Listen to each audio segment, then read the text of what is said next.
உங்கள் ஆரோக்கியம் எங்கள் சந்தோஷம். 90 வருடங்களாக வாடிக்கையாளர்களின் நன்மதிப்பை பெற்ற எஸ்பிஎஸ் கேப்பை மாவு. ஆண்டின் முதல் நாடாளுமன்ற கூட்டத்தொடர் ஆரம்பிச்சிருக்கு. முதல் நாடாளுமன்ற கூட்டத்தொடர் ஆரம்பிக்கிறப்ப முதல்ல யார் பேசுவா? போதும் ஜனாதிபதி திரௌபதி முர்மு தான் பேசுவாங்க. அவங்க நாடாளுமன்றத்துக்குள்ள பேசுவாங்க. நாடாளுமன்றத்துக்கு வெளியில அவர் பேசினதுக்கு பிறகுதான் நாடாளுமன்றமே கூடும். அவர் யாருன்னா பிரதமர் மோடி. 2014 இருந்து நாடாளுமன்றம் கூட போகுது அப்படின்னா முதல்ல பத்திரிகையாளர் சந்திப்பை நடத்துவாரு மோடி. மைக் சந்திப்பு. பத்திரிகையாளர்கள் அவர் கண்ணுக்கு எட்டாத தூரத்துல நிற்பாங்க. ஒரு 50 பேரும் தலை நிற்பாங்க. ஆனா மைக் மேல நின்று நாடாளுமன்றம் நல்லபடியா நடக்கணும், எதிர்கட்சிகள் ஒத்துழைப்பு கொடுக்கணும்லாம் பேசுவாரு. பின்னாடி ஒரு 4 அமைச்சர்கள் அப்படியே நிப்பாங்க. அதுல சிறுபான்மையினர்களுக்கு முக்கியத்துவம் கொடுக்குறோம் பாருங்கன்னு புத்திஸ்ட் அமைச்சர் கிரண் ரிஜிஜுவை நிறுத்தி வச்சுட்டு அது ஒரு அரசியல் பண்ணுவாங்க. ஓகே, அதே மாதிரி இன்னைக்கும் பிரதமர் மோடி பேசியிருக்காரு. என்ன பேசியிருக்காருன்னா, ஏழை எளிய மக்களுக்கு இந்த அரசாங்கம் நிறைய பாடுபடுது, இந்த பட்ஜெட் நல்லா வரணுங்கிறதுக்காக அன்னை லட்சுமியனா பிரார்த்தனை பண்றேன். அவரே பிரார்த்தனை பண்றாரா? அவருக்குதான் தெரியுமே என்ன வரப்போகுதுன்னு பட்ஜெட். இப்பதான் பிரார்த்தனை பண்றோம். அவரே பிரார்த்தனை பண்ணிட்டுதான் வராரு அதுக்குள்ளார. லட்சுமி அது கஜானா வேற காலி ஆகிட்டு இருக்கு, கடன் அதிகமாயிட்டு இருக்குல்ல, அந்த மாதிரி ஏதோ வரவை எதிர்பார்க்கிறாரு. அரசாங்கம் வரவு எதிர்பார்த்தா என்ன நடக்கும்? ஆகா, நம்ம பாக்கெட்ல கை வச்சிட போறாங்க. சரி, ஓகே. நாடாளுமன்றத்துக்குள்ளார ஆண்டோடைய முதல் பட்ஜெட் அப்படிங்கிறதுனால திரௌபதி உரையோட தான் ஆரம்பிச்சிருந்தாங்க. அவங்களுக்கு முறைப்படி வரவேற்பு கொடுக்கப்பட்டிருந்து பிரதமர் மோடி வரவேற்றாங்க. இந்த பட்ஜெட்டுங்கிறது 2 அமர்வா நடக்க போகுது. இன்னைக்கு ஆரம்பிச்சு பிப்ரவரி 13 வரைக்கும் முதல் அமர்வு, 2வது அமர்வு மார்ச் 2nd வீக்ல இருந்து ஏப்ரல் 1st வீக் வரைக்கும் நடக்க போகுது. இடையில ஹாலிடேஸா? சரி, கொஞ்சம் ரெஸ்ட் எடுத்துட்டு வரட்டும் எம்பிக்கள் எல்லாருமே. விவாதத்தை ஸ்டார்ட் பண்ண போறாங்கல்ல. சரி, குடியரசுத் தலைவர் திரௌபதி முர்மு நிறைய விஷயங்கள் குறிப்பிட்டிருந்தாங்க. முக்கியமான விஷயம் மட்டும் நான் சொல்றேன். இந்த அரசாங்கம், பாஜக அரசாங்கம் ஏழை கனவுகளை நிறைவேற்றுறதுக்காக பாடுபடுது மத்திய அரசுங்கிறத குறிப்பிட்டிருந்தாங்க. அதே மாதிரி make in India, startup India திட்டத்தின் மூலம் இளைஞருடைய வேலை வாய்ப்பை அதிகரிச்சிருக்காங்க. 2047 வளர்ந்த பாரதம் நம்மளோட இலக்கு, அத உலகமே கவனிக்குது, உலகத்தோட கவனத்தை ஈர்த்திருக்கு. மத்திய அரசு நடவடிக்கையால 25 கோடி ஏழைகள் வறுமை பிடியிலிருந்து மீண்டிருக்காங்க. வாங்க ஏழைகளா அப்படின்னு 2 பேரை கூப்பிடுவாங்கன்னு நினைக்கிறவங்க. சிறு தொழில்கள் ஊக்கப்படுத்தும் வகையில முத்ரா கடன் தொகை 20 லட்சம் ரூபாய் வரைக்கும் அதிகரிக்கப்பட்டிருக்கு. அதே மாதிரி விவசாயிகளுக்கு உதவி தொகையாக 41,000 கோடி ஒதுக்கப்பட்டிருக்கு. 80% தள்ளுபடி விலையில மருந்துகள்லாம் விற்பனை செய்யப்படுதுன்னு சொல்லிட்டு பாஜக அரசாங்கோட சாதனைகள்லாம் பட்டியலாம் போட்டிருந்தாங்க. சாதனைகள் பாருங்க. இதை பார்த்தாவது இங்க உள்ள ஆளுநர் கத்துக்கிறாரா? எழுதி கொடுத்தது அப்படியே படிக்கணும் அப்படிங்கிறத கத்துக்கணும். நாளைக்குதான் பட்ஜெட். நிதியமைச்சர் நிர்மலா சீதாராமன் பட்ஜெட் தாக்கல் பண்ண போறாங்க. ஒட்டுமொத்த இந்தியாவும் நிறைய எதிர்பார்ப்புகளோட காத்திருக்காங்க. ஆனா இந்திய சுதந்திரம் அடைஞ்சதுக்கு பிறகு அதிகமா பட்ஜெட் தாக்கல் பண்ணது தமிழர்கள் தான். நமக்கு எல்லாரும் கூடுதல் பெருமையும் கூட. முதல் பட்ஜெட்டை 1947 நவம்பர் மாசம் தாக்கல் பண்ணது RK சண்முகம் செட்டியார். அப்புறம் நேரு, லால் பகதூர் சாஸ்திரி அமைச்சரோட இடம்பெற்றிருந்த TT கிருஷ்ணமாச்சாரி அவரும் பட்ஜெட் தாக்கல் பண்ணியிருக்காரு. அவரும் தமிழ்நாட்டை சேர்ந்தவர். C சுப்பிரமணியம், R வெங்கட்ராமன், ப சிதம்பரம் 8 முறை தாக்கல் பண்ணிருக்காங்க. இப்ப அடுத்து நிதியமைச்சர் நிர்மலா சீதாராமன் தாக்கல் செய்ய போறாங்க. வெயிட் பண்றாங்க அப்படின்லாம் சொல்றாங்க. அதிக முறை பட்ஜெட் தாக்கல் பண்ணியிருக்காங்க அப்படின்னு சொல்லிட்டு. ஆமா, ஓகே. நிறைய எதிர்பார்ப்புகள் இருக்கு. குறிப்பா என்னன்னா, பணவீக்கம் அதிகமாகிக்கிட்டே இருக்கிற இது எல்லாருக்குமே தகவலோட தெரிய வரும். விலைவாசி ரொம்ப அதிகமாகிக்கிட்டே இருக்கு. ரூபாயோட மதிப்பு சரிஞ்சுக்கிட்டே இருக்கு. டாலர் ரொம்ப ஸ்ட்ரென்த் ஆகிட்டே இருக்கு. ஏன்னா அதிகமாச்சுன்னா நிறைய பிரச்சனை ஏற்படுங்கிறாங்க இந்தியாவில. அதே மாதிரி கிராம பொருளாதாரம் நிச்சயம் மேம்படணும். அதுக்கான திட்டங்கள் தீட்டணும். அந்த மகாத்மா காந்தி ஊரக வேலைவாய்ப்பு திட்டத்துல சரியா நிதி ஒதுக்கல அப்படிங்கறதான் குற்றச்சாட்டு இருக்கு. 33% நிதி ஒதுக்கிறாங்க. அதுக்கு முன்னாடி நிதி ஒதுக்கணும். அதே மாதிரி கல்விக்கு போதுமான நிதி ஒதுக்கல குற்றச்சாட்டு இருந்துகிட்டே இருக்கு. நிச்சயம் அதுக்கான நிதி ஒதுக்கணும் எதிர்பார்க்கறாங்க மக்கள். ஆராய்ச்சி கல்விக்கு அதிகமான முக்கியத்துவம் கொடுக்கறது இல்லை இந்த அரசாங்கம்னு குறிப்பிடுறாங்க. ஏன்னா நம்மளை கம்பேர் பண்றப்ப சீனா 3 மணி அதிகமா ஒதுக்குறாங்க, அமெரிக்கா 5 மணி அதிகமா ஒதுக்குறாங்க. கம்மியா இருக்கு ஆராய்ச்சிகளுக்கு. ஆனா அந்த படிப்புகளுக்கு அதிகமா நிதி ஒதுக்கணுங்கிற ஒரு இதுமே இருக்கு. அதே மாதிரி எல்லா மாநிலங்களும் சமமான வளர்ச்சி பாதையில வர்றதுக்கான திட்டங்கள் தீட்டிருக்கணும் அந்த பட்ஜெட்ல எல்லாம் குறிப்பிடுறாங்க. மிடில் கிளாஸ் எதிர்பார்க்கறது என்னன்னா, அந்த பட்ஜெட் வரம்ப கொஞ்சம் மாற்றம் இருக்குமோன்னு எதிர்பார்க்கறாங்க. அந்த வருமான வரியில எதிர்பார்க்கறாங்க. இன்னொரு பக்கம் நலத்திட்டங்கள், அதே மாதிரி பொருளாதாரம் சரிஞ்சுக்கிட்டே போகுது. ப சிதம்பரம் என்ன சொல்றாருன்னா, இன்னும் 2% கம்மியாகும் பொருளாதார வளர்ச்சி இந்த ஆண்டுலன்றாரு. அதை சரி கட்டுவாங்களா, அதுக்கு ஏதாவது பொருளாதார கொள்கையில மாற்றம் கொண்டு வராங்களாங்கிறதெல்லாம் வெயிட் பண்ணி தான் பார்க்கணும். அதான் இன்னைக்கு மக்களவை பொருளாதார ஆய்வறிக்கை தாக்கல் பண்ணிடுறாங்க. அதுல இந்தியாவோட பொருளாதார வளர்ச்சி 6.3 இருந்து 6.8 வரைக்கும் இருக்கும்னு கணிச்சிருக்காங்க. ஆனா ப சிதம்பரம் 2% கம்மியாகுங்கிறாரு. அவர் என்ன சொல்றாருன்னா, இளைஞர்கள் நிறைய பேருக்கு வேலை வாய்ப்பு இல்லை, 40 கோடி மக்களுக்கு மேல வேலை வாய்ப்பு இல்லாம இருக்காங்க, அதனால தொடர்ந்து சரிவு ஏற்படணும்னு அவர் குறிப்பிடுறாரு. ஆமா, பாப்போம் என்ன நாளைக்கு பண்றாங்கன்னு. எதிர்க்கட்சிகளும் நிறைய ப்ரிப்பரேஷனோட வராங்க. வக்பு வாரிய சட்டம் அந்த மசோதாவை தாக்கல் பண்ண போறாங்க. 2 அவையிலையும் நிறைவேற்றுறதுக்கான ஒரு வேலையும் பாஜக அரசாங்கம் எடுத்திருக்காங்க. ஸோ அதுக்கு எதிர்ப்பு தெரிவிப்பாங்க. அதே மாதிரி தமிழ்நாட்டு மீனவர்களை தொடர்ச்சியா இலங்கை கடற்படை வந்து துன்புறுத்திக்கிட்டு இருக்கு. இப்போ துப்பாக்கிச்சூடு வேற நடத்தியிருக்காங்க. அதை பற்றி தமிழ்நாட்டு எம்பிக்கள் வந்து கேள்வி எழுப்ப இருக்காங்க. ஆமா, இதுல வந்து ஒருமித்த கருத்தாக திமுக அதிமுக எல்லாரும் சேர்ந்து குரல் எடுப்பு போறதா வந்து சொல்லிடுறாங்க. ஆமா, கும்பமேளாவை பத்தியும் பேசணுங்கிறத, அந்த ஸ்டாம்பீட் நடந்ததையும் பேசணுங்கிறது எதிர்க்கட்சிகளோட எதிர்பார்ப்பு. பார்ப்போம், ஒரு பட்ஜெட்டுக்கு அப்புறம் ஒரு அமளி இருக்கும் கண்டிப்பான்னு தான் தோணுது. வரும் அடுத்த செய்தி போறதுக்கு முன்னாடி ஐபிஎஸ் ஃபினான்ஸ் ஏன் வர நிறைய நேர்கள் வந்து கேட்டிருந்தாங்க. நம்ம பொருளாதார விமர்சகர் நாகப்பன் சார் வெளிநாடு வந்து போயிருக்காரு. நம்ம பேசலாம் முயற்சி பண்ணோம், சார் வந்து பேசினாரு. சில தொழில்நுட்பம் காரணமாக அதை வந்து சரிவர செய்ய முடியல. நிச்சயம் வரும் நாட்கள்ல வரும். ஆமா, இப்போ அடுத்த செய்தி என்னன்னா, டெல்லியில எலெக்ஷன் வரப்போது. கமெண்ட் ஷோல கேள்விலாம் கூட கேட்டிருந்தாங்க, யாரு முந்திரான்னு. அதை டீட்டெயிலாக அங்கே பேசுவோம். இப்போ என்ன சர்ச்சைனா, அங்கே யமுனா நதி நீர், அங்கே வந்து ஹரியானால இருந்து பாஜக அரசு அந்த நீர் வரும்போது அதில் விஷத்தை கலக்குறாங்க அங்கே உள்ள பாஜக அரசுன்னு அரவிந்த் கெஜ்ரிவால் பிரச்சாரத்தில் சொல்லியிருந்தாரு. இதை தெரிஞ்சுக்கிட்ட நீர் வாரிய அதிகாரிகள் டெல்லியை சேர்ந்தவங்க வந்து தடுத்து நிறுத்திட்டாங்க. அந்த குடிநீரை நிறைய பேர் குடிச்சிருந்தாங்கன்னா ஏராளமான மக்கள் உயிரிழந்திருப்பாங்க அப்படிங்கிற மாதிரி பாஜக மேல ஒரு குற்றச்சாட்டு வச்சாரு. இதுக்கு பிரதமர் மோடி, காங்கிரஸ் தலைவர் ராகுல் காந்தி கூட இந்த மாதிரிலாம் கண்டனம்லாம் தெரிவிச்சிருந்தாங்க. இப்போ என்னன்னா, அது தேர்தல் ஆணையத்துக்கிட்ட நீங்க வந்து நிரூபிங்க, எப்படி ஆதாரம் இல்லாமல் இப்படி பேசுறீங்க, நடவடிக்கை எடுப்போம்னு சொன்னாங்க. வழக்குமே போய்கிட்டு இருக்கு நீதிமன்றத்தில் கெஜ்ரிவாலுக்கு எதிராக. இப்போ என்ன பண்ணியிருக்காருன்னா, ஒரு யமுனா நதி நீருன்ட்டு நிறைய பாட்டில்லாம் வாங்கி அமித்ஷாக்கு ஒன்று, ராகுல் காந்திக்கு அனுப்புகிறேன், அதே மாதிரி தேர்தல் ஆணையர் ராஜீவ்குமாருக்கு அனுப்புகிறேன். ராஜீவ்குமார் வந்து என்ன பணம் எல்லா பக்கமும் பிஜேபி கொடுத்துட்டு இருந்தாங்க, அது கண்ணுக்கு தெரியல. ஆனால் இதை வச்சு அரசியல் பண்ணிட்டு இருக்காரு. ஏன் அரசியல் பண்றாருன்னா, அவருக்கு வந்து ஓய்வுக்கு அப்புறம் ஒரு போஸ்ட் தேவைப்படுது அப்படின்லாம் சொல்லி பண்ணிட்டு இருக்காரு. பட் இது ஒரு பெரிய விவாதமா தான் மாறி இருக்கு டெல்லி அரசியல்ல. ஏன்னா பிப்ரவரி 5 தேர்தல் நடக்க போகுது. இன்னைக்கு துணை குடியரசுத் தலைவர் ஜெகதீப் தங்கர், உள்துறை அமைச்சர் அமித்ஷா எல்லாரும் சென்னைக்கு வராங்க. மாமல்லபுரம் ரோட்ல இருக்கிற அந்த முட்டுக்காடு பகுதியில் ஒரு ஃபங்க்ஷன். என்ன ஃபங்க்ஷன்னா, முன்னாள் துணை குடியரசுத் தலைவரான இந்த வெங்கையா நாயுடோட ஃபேமிலி ஃபங்க்ஷன். அவருடைய பேரனுக்கு வந்து கல்யாணம், அதற்காக வராங்க. சாலையில் எல்லாமே வந்து போக்குவரத்து எல்லாம் மாற்றம் வந்து செய்யப்பட்டிருக்கு. ஏர்போர்ட்ல வந்து தப்பாட்டம், மயிலாட்டம், ஒயிலாட்டம் எல்லாம் ரெடி பண்ணியிருக்காங்க பாஜக பாய்ஸ் வந்து அமித்ஷாவுக்காக. ஸோ வரவேற்பு கொடுத்து 2026 சீட்டு வாங்குறதுக்கு சில பேர் போய் அவர் முன்னாடி டான்ஸ் ஆடி காட்டுறாங்க. ஆமா, அதே மாதிரி பாஜக இருந்தாரு நிர்மல்குமார், அதுக்கு பிறகு அதிமுக வந்திருந்தாரு. இப்ப அதிமுக வந்து தாவேகால வந்து ஜாயின் பண்ணியிருக்காரு விஜய் முன்னணியில நிர்மல்குமார். அதே மாதிரி விசிகால இருந்து விலகிய ஆதவ் அர்ஜுன், அவரும் வந்து இன்னைக்கு தாவேகால வந்து இணைஞ்சிருக்காரு. அதே மாதிரி காளியம்மாள் இணைய போறதாலாம் தகவல்லாம் பரவுச்சு, அவங்களே வந்து மறுத்துருக்காங்க. ஆமா, மறுத்திருக்காங்க. அவங்க திமுகவுக்கு போறதா இல்லை தாவேகாலையும் பேச்சுவார்த்தையெல்லாம் நடக்கிறதா சொல்றாங்க. இன்னொரு பக்கம் நாம் தமிழர்ல இருந்து மாநில ஒருங்கிணைப்பாளர் ஜெகதீச பாண்டியன் விலகி இருக்காரு. அவர் ஏற்கனவே பெரியாரை விமர்சிக்கிறதெல்லாம் தேவையற்ற விஷயம், இது வலதுசாரிகளுக்கு ஆதரவா போகும்னா சொல்லியிருந்தாரு. இன்னைக்கும் அவரோட அறிக்கையில் என்ன சொல்லியிருக்காருன்னா, அண்ணா சங்கியாக செயல்பட முடியாத அண்ணா, புரிஞ்சுக்கங்கன்னா, நல்ல வாய்ப்பை தவற விட்டுட்டீங்க, நீங்க வலதுசாரி சிந்தனையோட்டத்துல போய் இங்கெல்லாம் ஆட்சி அமைக்கவே முடியாது அப்படின்னு சொல்லியிருக்காரு. அதே மாதிரி குருமூர்த்தி அடிக்கடி சந்திக்கிறாரு, அதுக்கப்புறம் தான் இந்த மாதிரி பெரியாரை குறித்து அவதூற பரப்பிட்டு இருக்காரு, நான் விலகிறேன்னு சொல்லியிருக்காரு. குருமூர்த்தியை மட்டுமா சந்திச்சாரு சீமான்? இன்னொருத்தரையும் கூட தான் சந்திச்சாரு. அதன் பிறகுதான் அவரோட பேச்சுல மாற்றம் இருக்குன்னு சொல்லிட்டு நாம் தமிழர்கள் நிர்வாகிகளே பல பேர் நம்ம கிட்ட வந்து ஷேர் பண்ணியிருந்தாங்க. இன்னும் சொல்ல போனா ஜெகதீச பாண்டியன் சீமானோட ரைட் ஹேண்டு. எங்க போனாலும் ஜெகதீச பாண்டியன் பக்கத்துல நின்றுட்டு இருப்பாரு அவரு. இப்ப அவரே வந்து நான் வெளியே போய் நிக்கிறேங்கிற ரேஞ்சு கட்சியை விட்டு கிளம்பிட்டாங்க. என்னால சங்கி படம்லாம் வாங்க முடியாது, தமிழ் தேசியம் திராவிடம் சொல்ல தமிழ் தேசியம் தான் முக்கியம் அப்படின்ற மாதிரி வந்து பேசியிருக்காரு. அதை விட்டு நீங்க டிவியேட் ஆகுறீங்க அவருடைய குற்றச்சாட்டு.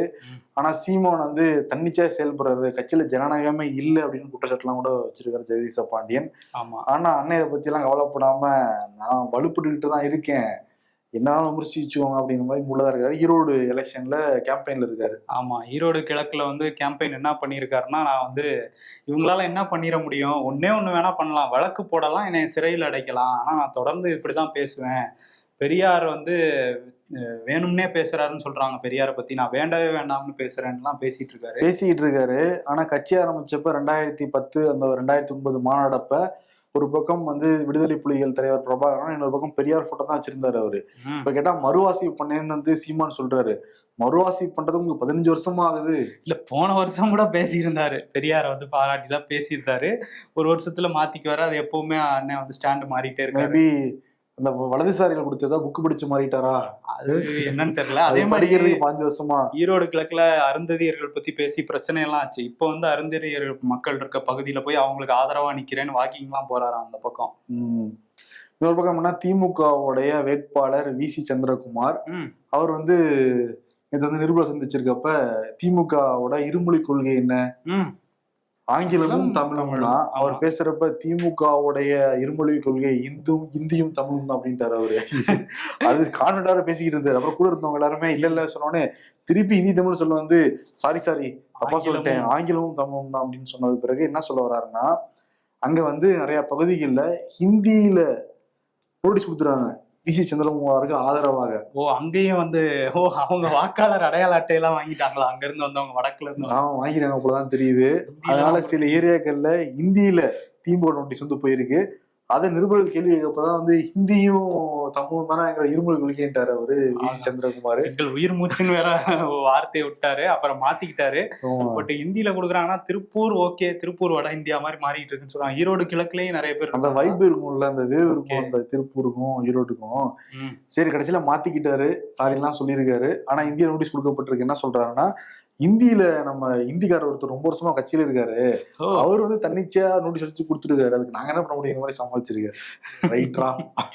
திமுக ஒரு பக்கம் வந்து வேலையை ஆரம்பிச்சிட்டாங்க 2026க்கு. இந்த பக்கம் அதிமுக அவங்க என்ன வேலை பார்த்துட்டு இருக்காங்க, கூட்டணி பத்திலாம் ஏதாவது பேசியிருக்கீங்களான்னு வந்து செய்தியாளர்கள் ஆர்பி உதயகுமார்கிட்ட கேள்வி கேட்டாங்க. அதுவும் அதிமுக தாவேகா கூட்டணிக்கெல்லாம் வாய்ப்பு இருக்கான்னு கேட்டோன்னே அவர் என்ன சொன்னார்னா, நம்ம கிட்ட கட்சி இருக்கு, முதலமைச்சர் வேட்பாளர் இருக்காரு, இதை ஏத்துக்கிட்டு, அதாவது எடப்பாடியை வந்து முதலமைச்சர் வேட்பாளராக ஏத்துக்கிட்டு எந்த கட்சி வந்தாலும் ரெட் கார்பெட்டை விரிச்சு நாங்க வரவேற்போம் அப்படின்னு இருக்காரு. திமுக வந்தா அவங்க வரமாட்டாங்க, டிடிவி வந்தா எல்லாத்தையும் ஏத்துப்பாங்க. அப்படியா? ஓபிஎஸ் வந்து அவர்கிட்ட கட்சி இல்லைன்னு சொல்லிடுவாங்க. ஆனா அவங்க எல்லாம் ஏத்துக்குப்பாங்களா முதலமைச்சரா எடப்பாடி பழனிசாமிய வேட்பாளரா? அப்புறம் என்ன, ஏத்துக்க மாட்டோம்ன்றாங்க. ஒருத்தர் இருக்காரு, அவர் ஏத்துப்பாரு. யாரு? மன்சூர் அலிகான். ஆனா இவங்க அவங்கள ஏத்துக்க மாட்டாங்க. அதான் முழுசா வச்சு பேசி அனுப்பிச்சுட்டுருவாங்க. அப்படிதான் போய்கிட்டு இருக்கு அதிமுகவோட நிலைமை. பார்ப்போம் இதுக்கப்புறமா அது கூட்டணி ஏதாவது பேசுறாங்களான்னு. சென்னை ஈசிஆர்ல அந்த கார் சேஸ் 2-3 நாளா பரபரப்பா இருந்தது. 3 பெண்களும் ஒரு ஆணும் ஓட்டிட்டு போன அந்த காரை வந்து முன்னாடியும் பின்னாடியும் ஒரு கேங் வந்து துரத்துனாங்க. போய் குறுக்கெல்லாம் மறிச்சு நிறுத்தி ஒருத்தர் இறங்கி வந்து ஓடி அவங்கள மிரட்டி இந்த சம்பவம்லாம் நம்ம வீடியோவா பார்த்தோம். புகாரும் கொடுக்கப்பட்டிருந்தது. இப்போ அந்த வழக்குல தனிப்படையெல்லாம் அமைச்சிருந்தாங்கல்ல, 6 பேரை கைது பண்ணியிருக்காங்களாம். முதல்ல சந்துருங்கிற ஒரு மாணவரை கைது பண்ணாங்க. அதன் தொடர்ச்சியா இப்போ அதுக்கப்புறம் 5 பேரை கைது பண்ணியிருக்காங்க. இந்த 5 பேருமே வந்து, அந்த 6 பேருமே வந்து ஒரு தனியார் கல்லூரி, காட்டாங்குளத்தூர்ல உள்ள தனியார் கல்லூரி மாணவர்களாம். இப்போ அரெஸ்ட் பண்ணி விசாரிச்சுக்கிட்டு இருக்காங்க. திமுக கொடி இருந்ததுனால எதிர்கட்சிகள்லாம் திமுக காரங்களை காப்பாத்துறாங்க அப்படின்லாம் சொல்லியிருந்தாங்க. இப்போ 2 கார்களையும் வந்து பறிமுதல் பண்ணியிருக்காங்க. நியாயமான முறையில் விசாரிச்சு என்னங்கிறத போலீஸ் சொன்னாதான் வெளியே தெரியும். அதே மாதிரி தமிழ்நாடு ஆளுநர் R.N. ரவி சென்னையில பெண்களுக்கு பாதுகாப்பு இல்லைன்னா பேசியிருந்தாரு. நேற்று மகாத்மா காந்தியோட நினைவு தினம்னால பாருங்க, இந்த நாள்ல கூடவா வந்து காந்தியை கேலி பண்ணணும் திமுகலாம் கூட்டக்காரெல்லாம் வச்சிருந்தாரு. அதுக்கு அமைச்சர் சுவாமிநாதன், ஏவாவேலு 2 பேரும் பதில் சொல்லிடுவாங்க. ஏவாவேலு என்ன சொல்றாருன்னா, அரசாங்கம் நடத்துற நிகழ்ச்சிக்கு தான் ஆளுநர் வரணும், ஆளுநர் நடத்துற நிகழ்ச்சிக்கு எல்லாமே வந்து நாங்கெல்லாம் போக முடியாதுங்கிற மாதிரி சொல்லியிருந்தாரு. சுவாமிநாதன் என்ன சொல்றாருன்னா, வழக்கமா எங்க காந்திக்கு மரியாதை செலுத்துவாங்கன்னா மெரினா கடற்கரையில் இருக்கிற அந்த காந்தி சிலைக்கும் அங்க இருக்கிற தியாகிகள் தினத்தன்னைக்கு தான் அங்கதான் மரியாதை செலுத்திக்கிட்டு இருந்தாங்க. இப்ப மெட்ரோ பணிகள் நடந்துகிட்டு இருக்கிறதுனால எழும்பூர் அருங்காட்சியகத்துல காந்தி சிலை நிறுவி அங்க வந்து மரியாதை செலுத்ததான் 2022 பிறகு வழக்கமாவே இருக்குது. ஒரு பக்கம் நாங்கெல்லாம் காந்தியை மதிக்கிறவங்க, காந்தியை கொண்டவர்களை கொண்டாடுற குரூப் நாங்க இல்லைங்கிறத சொல்லியிருக்காரு. அதையே ஆளுநர்கிட்ட சொல்றாரு. ஏதோ உள்நோக்கம் இருக்குமோ தெரியலையே. சுவாமிநாதன் வெளிப்படுத்திதான் டீட்டெயிலாம் சொல்லியிருக்கலாம்.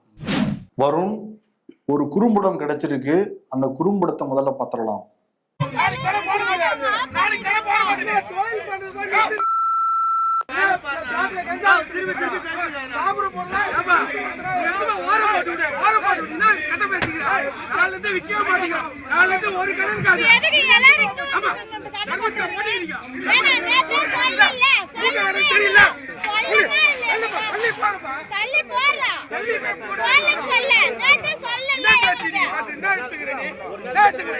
ஷாக்கிங்கா இருக்கு, இப்படிலாம் திட்டிக்கிட்டு இருக்காங்க. இந்த வீடியோ எங்க எடுக்கப்பட்டிருக்கு அப்படின்னா வேலூர் அண்ணா கலையரங்கம் முன்னாடி வந்து எடுக்கப்பட்டிருக்கு. திமுகவுடைய ஒரு ஃபங்க்ஷன், திமுக நிர்வாகிகள் எல்லாருமே வந்து பேசுறாங்க. அந்த ஃபங்க்ஷன் நடந்துகிட்டு இருக்க பக்கத்துல தான் தள்ளுவண்டி கடை வந்து நடத்திட்டு இருந்தாங்க இவங்க வந்து கம்யூனிஸ்ட்காரங்க அப்படின்னு வந்து சொல்றாங்க. இந்த கடையில வந்து அந்த இதெல்லாம் போடுவாங்கல்ல, கொத்து மாதிரி எல்லாம் போடுவாங்கல்ல, அந்த சவுண்ட் வந்துருக்கான். உடனே மேடையில இந்த எம்எல்ஏ கார்த்திகேயன் அவருடைய ஆதரவாளர்கள் சுந்தர் விஜி, பார் முரளி 2 பேரும் அனுப்பி அந்த கடையை அப்புறப்படுத்துங்க அப்படிங்கிற மாதிரி சொல்லியிருக்காரு அவர். பார் முரளி பேரை பார்த்து அடைமொழி வேற. இதுல அந்த லைட் வேற கண்ணு கூசியிருக்கான். தள்ளுவண்டியில கடையில இருக்கிற லைட்டு எம்எல்ஏ கார்த்திகேயன் கண்ணை கூசியிருக்கான். சத்தமா அவருக்கு வந்து டிஸ்டர்பா இருந்திருக்கான். இல்ல இதுல என்னன்னா, இவங்க மேடை போட்டு பேசி அது நிறைய பொய்கள்லாம் வேற, வாக்குறுதி எல்லாம் சொல்றேன்னு நிறைய பொய்கள்லாம் வேற சொல்றாங்க. அதெல்லாம் மக்களுக்கு டிஸ்டர்பன்ஸா இருக்காது. ஒருத்தவங்க வந்து கடை போட்டு பொழைக்கிறது உங்களுக்கு டிஸ்டர்பன்ஸ். காலங்காலம் அதெல்லாம் கடை போடுறாங்களாம். பல மீட்டிங் நடந்திருக்கான். அப்பயும் கடை போட்டு தான் வியாபாரம் பண்ணிட்டு இருந்திருக்காங்க. பட் கார்த்திகேயன் என்ன பண்ணியிருக்காரு, இந்த பார முரளி விஜய் அனுப்பிச்சு விட்டுறதுனால அவங்க போய் வந்து கடையை மூடுறா இல்லையா, கடையை நடத்த மாட்டேன் பார்த்துக்கோ, என்ன எழுது அப்படின்லாம் பயங்கரமா சொன்ன விட்டு இருந்திருக்காங்க. அவங்க வந்து வீடியோ எடுக்கிறதை பார்த்துட்டு அந்த லேடியும் வந்து மிரட்டிருக்காங்க. அவங்க இப்ப கூட்டணி கட்சியில இருக்காங்க, கம்யூனிஸ்ட் கட்சியை சேர்ந்தவங்க. அவரு ஒரு அதிகாரத்தை வச்சு தள்ளுவண்டி கடை நடத்துறவங்களே இப்படி மிரட்டுறாங்க அப்படின்னா திரைமுறையில என்னென்ன பண்ணுவாங்கன்னு நம்ம நினைச்சு பார்த்தாலே ஷாக்கிங்கா தான் இருக்கு. ஆமா, அதிகாரத்தை எங்க கொண்டு போய் காட்டிட்டு இருக்காங்க பாருங்க. இதெல்லாம் வந்து தலைமை ஒரு நடவடிக்கை எடுத்தாதான். ஏன்னா 2006-11 இந்த மாதிரி நிறைய சம்பவங்கள் நடந்ததுக்கு அப்புறம் என்ன நடந்துச்சுன்னு நம்ம பார்த்தோம். இப்பயும் தலைமை வந்து இதெல்லாம் பாப்போம் என்ன பண்றாங்க. நிச்சயம் பாப்போம். ஏன்னா கார்த்திகேயன் வந்து மீசெல்லாம் முறுக்கிலாம் விடுவாப்புல. ஆனா எம்எல்ஏ கார்த்திகேயன் சட்டமன்றத்துல பேசி நீயா பாத்திரியா மக்கள் பிரச்சனை இல்லை. பேர் கூட ஒரு பேர்லாம் கூட அடிக்கடி அடிபடாது. மீசையை நீங்க எங்க முறுக்கணும் அப்படின்னா ஏதாவது உங்களுக்கு தவறு நடக்கிற இடத்துல மீசையை வந்து முறுக்கலாம். ஒரு அப்பாவிகள்கிட்ட போய் மீசையை முறுக்கிறதுலயோ மீசையை வச்சுக்கிறதுலயோ எந்த விதமான ஒரு அறமும் கிடையாது. ஆமா, அததான் அவர் பண்ணியிருக்காரு. வேலூர்ல நடந்த இந்த சம்பவத்தை பார்த்தோம். அதே மாதிரி வேலூர்ல காலங்காலமா ஒரு சம்பவம் நடந்துட்டு இருந்தது. தோல் பதனிடும் தொழிற்சாலைகள் அங்க இருக்குது. அவங்கெல்லாம் அந்த கழிவு நீரை கொண்டு வந்து பாலாற்றில் கொட்டி அதை மாசு ஏற்படுத்திட்டு இருந்தாங்க. இப்போ இந்த வழக்கு வந்து உச்சநீதிமன்றத்தில் நடந்திருந்தது. உச்சநீதிமன்றம் கடுமையான விமர்சனங்களை வச்சிருக்காங்க. குறிப்பாக வந்து அங்கே இந்த மாதிரி மாசு பண்ணிட்டாங்க அப்படிங்கிறதையும் சொல்லியிருக்காங்க. சுத்திகரிக்காம இல்லை பகுதியளவு சுத்திகரித்த நீரெல்லாம் கொண்டு வந்து இங்கே கொட்டி டோட்டலாக அது டேமேஜ் ஆயிருக்கு அப்படின்னு சொல்லியிருக்காங்க. இப்போ என்னன்னா, இந்த மாதிரி மாசுபடுத்தினவங்க கிட்ட அபராதத்தை வசூலித்து தமிழ்நாடு அரசு வந்து பாதிக்கப்பட்டவங்களுக்கு இழப்பீடு கொடுக்கணும். அதே நேரத்தில் ஒரு குழு அமைச்சு இதுக்கப்புறம் மாசு ஏற்படாமல் பார்த்துக்கணும். இதுக்கு முன்னாடி மாசு அடைஞ்சதுனால ஏற்பட்ட பாதிப்புகளையும் சரி செய்யணும் அப்படின்லாம் சொல்லியிருக்காங்க. வேலூர் நிலத்துறை அமைச்சரோடது, நீர்வளத்துறை அமைச்சரோடது அங்கதான் பாலாறு ஓடிக்கிட்டு இருக்கு. தமிழ்நாடு முழுக்க நாங்கள் வந்து வளர்ச்சி பாதையில கொண்டு போறோம் அப்படின்னா துறைமுறை எல்லாரும் வந்து பேசிக்கிட்டு இருக்காங்க. முதல்ல அவங்க சொந்த மாவட்டத்துல இந்த மாதிரி கழிவுநீர் கலக்கிறதே முதல்ல தடுத்து நிப்பாட்டணும். நீர்வளத்துறை அமைச்சர் ஊர்லயே நீர் வளம் இல்லாம போய்கிட்டு இருக்கு, கழிவுல போயிட்டு இருக்கு. அதெல்லாம் கண்டுகிட்டா தானே. மார்ச் 2022 வேலூர்ல பெண் மருத்துவர் ஒருத்தவங்க ஆண் நண்பரோட ஆட்டோல போகும்போது அவங்களை கடத்தி கொண்டு போய் பார்த்திபன், பரத், மணிகண்டன், சந்தோஷ்குமார் இவங்களோட ஒரு 5வது ஒரு சிறுவனும் சேர்ந்து கூட்டு பாலியல் வன்கொடுமை செஞ்சாங்க. இந்த வழக்கு தமிழ்நாட்டையே உலுக்கி எடுத்துச்சு. இப்போ இந்த வழக்கில் தீர்ப்பு கொடுத்துருக்காங்க. இந்த 4 பேருக்குமே வந்து 20 ஆண்டுகள் சிறை தண்டனை அப்படிங்கிறத கொடுத்துருக்காங்க. இதுக்காக 4 குற்றவாளிகளையும் கோர்ட்டுக்கு கூப்பிட்டு வரும்போது அங்கே இருந்த பத்திரிகையாளர்கள் வீடியோஸ்லாம் எடுத்துகிட்டு இருந்தாங்க, ஃபோட்டோஸ்லாம் எடுத்துகிட்டு இருந்தாங்க. அதில் போய் ஒரு கேமராமேனை அடிக்க போய் தாக்கிட்டாரு அந்த ஒரு குற்றவாளியில ஒரு ஆளு. அதுக்கப்புறம் போலீஸ் வந்து கூப்பிட்டு போனாங்க. நடவடிக்கை எடுக்கணும்னு சொல்லி அங்க உள்ள பத்திரிகையாளர்லாம் கேட்டிருந்தாங்க. பண்ணது தவறு இருந்தாலும் வந்து அங்கேயும் வேற அவருக்கு ஜெயில தான் முடிச்சு போட்டாங்க. 20 வருஷம் ஜெயில தான் கழித்தீங்கணும். புதுக்கோட்டை மாவட்டத்துல சட்டவிரோதமா கனிம வளங்கள் கொள்ளையடிக்கப்படுது, சட்டவிரோதமா குவாரிகள் இயங்குதுன்னு சொல்லிட்டு தொடர்ந்து எதிராக போராடின சமூக ஆர்வலர் ஜவஹர் அலிய கொலை வந்து பண்ணியிருந்தாங்க. இப்போ அவரோட மனைவி வந்து சென்னை உயர்நீதிமன்ற மதுரை கிளையில ஒரு வழக்கு வந்து போட்டிருந்தாங்க. அவர் இறந்து போன அடுத்த நாள் உடல் கூராய்வு பண்ணாங்க. ஆனால் அது முறையா அந்த விதிகளுக்கு உட்பட்டு பண்ணவே கிடையாது. அதே மாதிரி பிரேத பரிசோதனை அறிக்கையும் 10 நாட்கள் ஆகியும் காலதாமதம் வந்து ஏற்படுத்தினாங்க. வழக்கு சிபிசிஐடிக்கு மாற்றி அந்த எஃப்ஐஆர்களுக்கு வந்து வழக்கப்படவே இல்லை. திருப்பியும் வந்து பிரேத பரிசோதனை பண்ணணுங்கிற மாதிரி வச்சிருந்தாங்க, எக்ஸ்ரே எடுக்கணுங்கிற மாதிரி சொல்லியிருந்தாங்க. இப்போ நீதிபதி வந்து அந்த புதைக்கப்பட்ட இடத்துலயே எக்ஸ்ரே எடுக்கணும் உத்தரவாதம் வந்து போட்டிருக்காரு. தோண்டி எடுத்து. ஆமா, இவங்க சார்பா ஒரு நிபுணர் அங்க வந்து போவாங்க, அரசாங்கம் சார்பா வந்து 2 பேர் வருவாங்க. அந்த பிரேத பரிசோதனை பண்ண டாக்டர் வந்து இருக்கணுங்கிற மாதிரி உத்தரவுலாம் வந்து கொடுத்துருக்காங்க. நிச்சயம் இதுல உண்மை வந்து வெளியே வரணும். கடுமையா தண்டனை வந்து கொடுக்கணும். ஏன்னா அந்த கனிம வளங்களுக்கு எதிராக போராடுற பல பேர் தமிழ்நாட்டுல இந்த 4 வருஷத்துல உயிரிழந்திருக்காங்க. அச்சுறுத்தல் இருந்துட்டு தான் இருக்கு இது வரைக்கும். ஆமா. அதே மாதிரி இன்னொரு பக்கம் வேங்கை வயல், அங்கேயும் வந்து மக்கள் வந்து போராடிட்டு தான் இருக்காங்க. குறிப்பா வந்து அந்த சிபிசிஐடியால A1 அப்படின்னு குற்றம் சாட்டப்பட்ட முரளிராஜா, அவரோட பாட்டி வந்து உயிரிழந்திருக்காங்க. இவங்க வந்து உள்ள வெளியூர்ல இருந்து அவங்களுக்கு அஞ்சலி செலுத்த வரவங்க எல்லாம் காவல்துறை தடுத்து நிறுத்துனாங்களாம். அதனால சாலையில கொண்டு வந்து உடலை வச்சு போராட்டம்லாம் பண்ணாங்க. அதுக்கப்புறம் போலீஸ் வந்து இல்லை நாங்கள் எல்லாரையும் அனுமதிக்கிறோம் அப்படின்லாம் சொன்னதுக்கப்புறம் வீட்டுக்குள்ள எடுத்துட்டு போயிருக்காங்க. திரும்பவுமே அதை ஒரு தனித்தீவா மாத்திருக்கீங்க, அதை வந்து கைவிடணும், முதல்வர் இதுல தலையிடணும்லாம் கோரிக்கை வச்சிருக்காரு. முதல்வர் என்ன முடிவு எடுக்கிறாருன்னு பார்ப்போம். அரிட்டாப்பட்டியை சுற்று வட்டார பகுதிகளில் இந்த டங்ஸ்டன் சுரங்கம் அதை போராடி வந்து வெற்றி கண்டாங்க அந்த பகுதி மக்கள். நம்ம ஏலம் ரத்து செய்யப்பட்டிருக்கு. ஆமா, ஏலம் ரத்து செய்யப்பட்டுச்சு. ஒவ்வொரு அரசியல் கட்சியா வந்து பாராட்டு விழாலாம் நடத்திக்கிட்டாங்க. அவங்களே நடத்திக்கிறாங்க. கேட்டா மக்கள் தான் கூப்பிட்டாங்கன்னு சொல்றாங்க. முதல்ல போனது யாரு? முதலமைச்சர் மு.க. ஸ்டாலின். ஆமா, இப்போ வந்து அதுக்கப்புறம் வந்து மக்கள் அங்கிருந்து கூட்டிட்டு வந்து பாராட்டெல்லாம் ஏத்துக்கிட்டாரு எடப்பாடி பழனிசாமி. அவரையே லேட்டுன்னு சொன்னோம். அவரோட லேட்டா ஒருவேளை நண்பர்கள் ஏற்பாடு பண்றதுக்கு லேட் ஆயிடுச்சு போல. அண்ணாமலை இப்பதான் வந்து ஒரு பாராட்டு விழா நடந்திருக்கு. கிஷன் ரெட்டியை வேற டெல்லியில இருந்து கூட்டிட்டு வந்து மத்திய அமைச்சர் பாருங்க எவ்வளவு பண்ணிருக்காருன்னு சொல்லி அவருக்கு ஒரு பாராட்டு, அவருக்கு அவரே பாராட்டு, அண்ணாமலை இப்படிலாம் போயிட்டு இருந்துச்சு. அண்ணாமலை பேசும்போது என்ன சொன்னார்னா, அவருக்கு வந்து பிளட்ல என்னென்ன இல்லைங்கிறதெல்லாம் கண்டுபிடிப்பார்ல, அவரோட பிளட்ல மன்னிப்பே இல்லைன்னுலாம் சொல்லியிருக்காரு. இது மாதிரி பிரதமர் மோடியோட பிளட்ல ஒரு விஷயம் இல்லையா? என்ன இல்ல தெரியல எனக்கு. பத்திரிகையாளர்களை சந்திக்க கூடாதுன்னு எதுவும் இருக்கா? அது இல்ல, அவர்கிட்ட என்ன இருக்குன்னா தவறுங்கிற விஷயமே அவரோட பிளட்ல இருக்காதான். ஸோ அதனால வந்து தவறே பண்ண மாட்டாரு அப்படின்னா இங்க வந்து டங்ஸ்டன் ஏலத்துக்கே விட்டுருக்க கூடாது. இருந்தாலும் சரிம்மா அவர்கிட்ட போய் சொன்னோன்னு ஒரு தவறு மட்டும் ஞாபகம் வருது. இல்ல இந்த டிமார்கேஷன்ல ஆரம்பிச்சு எவ்வளவு தவறு ஞாபகம் வருது. ஆனா அண்ணாமலை தவறு பிளட்ல இல்ல வேற எதுலயும் இருக்கு போல. அது வந்து தவறு பண்ணிட்டாரு டங்ஸ்டன்ல. சரி ஓகே, அவர் வந்து என்ன சொல்லியிருக்காரு, போய் சொன்னாராம். ஆனா இவங்கெல்லாம் போய் சொல்லியிருக்காங்க உடனே நிறுத்திடுங்க மக்களுக்கு பிரச்சனை அப்படின்னோடனே ஓகே அப்போ உடனடியாக அந்த திட்டத்தை நிறுத்தி வையுங்கள் அப்படின்னாராம். நிறுத்தி வைங்கன்னா இப்போ நிறுத்தி வைங்க அப்புறம் பார்த்துக்கலாங்கிற மாதிரி இருக்கு. பட் டோட்டலாக ரத்து பண்ண மாதிரி அவர் சொல்லலை. ஆனால் வந்து அண்ணாமலை அப்படிதான் பேசியிருந்தாரு. கிஷன் ரெட்டியும் பேசும்போது பிரதமர் மோடிக்கு வந்து மக்கள் மேல உள்ள அன்பால தான் அதை ரத்து பண்ணியிருக்காரு அப்படின்னு சொல்லியிருக்காரு. பரந்தூர் மக்கள் மேலாம் அன்பு கிடையாதா? அவங்க தானே போராடிட்டு இருக்காங்க. அப்படி பார்த்தா பல மாநிலங்களையும் மக்கள் வந்து அன்புக்காக ஏங்குறாங்க, பிரதமரோட அன்புக்காக. குறிப்பா மணிப்பூர்ல அங்கெல்லாம் பார்க்க மாட்டாரு. இப்படிதான் போய்கிட்டு இருக்கு. ஓகே,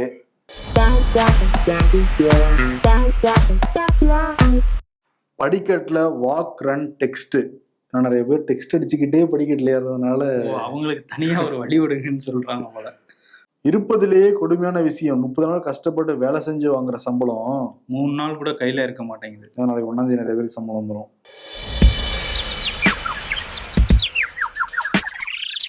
ஜனவரி ரொம்ப ஸ்லோவா போற, ரொம்ப நாளா இருக்குன்னு யாரும் ஃபீல் பண்ண வேண்டாம். இன்னைக்கு கிளம்பிடுவேன் அப்படிங்குது ஜனவரி. வீட்டுல தண்ணி கூட இந்த அளவுக்கு செலவு ஆகாதுடா, அதை விட அதிகமா செலவாகிறியடா அப்படின்னு பணத்துக்கிட்ட சொல்றாங்க. அரசியல்ல இதெல்லாம் சாதாரணமாப்பா. விருது எடப்பாடி பழனிசாமிக்கு வந்து கொடுத்துடலாம். காரணம் என்னன்னா, ஆர்பி உதயகுமாரை வச்சு நான் தான் சிஎம் வேட்பாளர், இங்க ரெட் கார்பெட் விரிங்க, யார் யாரெல்லாம் எனக்கு வந்து மரியாதை செலுத்தணுமோ அவங்களாம் செலுத்தி கட்சியில வந்து ஜாயின் பண்ணிக்கலாங்கிற மாதிரி அறிவிப்பு வந்து கொடுத்துருக்காரு. முயற்சி எதுவுமே எடுக்கிற மாதிரி தெரியல. ரெடியா இருக்கோம், நீங்க வாங்கன்றாங்க. வாங்க பழகுவோம், நம்ம கிட்ட கட்சி இருக்கு, முதல்வர் வேட்பாளர் இருக்காங்க, பழகி பாருங்க, பிடிச்சிருந்தா ஜாயின் பண்ணிக்கலாம். துணை முதல்வர் வேட்பாளர் கூட நான் இருக்கேன் அப்படிங்கிற ஆர்பி உதயகுமார், எதிர்கட்சி துணைத் தலைவர். அது டம்மி போஸ்ட் தானே. ஓபிஎஸ் சொன்னது உதயகுமார் கேட்டிருக்காதா? உதயநிதிக்கு கேட்டிருக்குமா? அது வேற தெரியல. சரி ஓகே, இப்போ வந்து விருது இவங்க 2 பேருக்குமா கொடுத்துட்டு வாங்க பழகலாம்ங்கிற விருதை வந்து கொடுத்துடலாம். கொடுத்துட்டு எடப்பாடி பழனிசாமிக்கும் ஆர்பி உதயகுமாருக்கும் ஓகே நன்றி. உங்கள் ஆரோக்கியம் எங்கள் சந்தோஷம். 90 வருடங்கள் 5 தலைமுறைகள் என்றும் வாடிக்கையாளர்களின் நம்பிக்கையை பெற்ற SPS கேப்பை மாவு.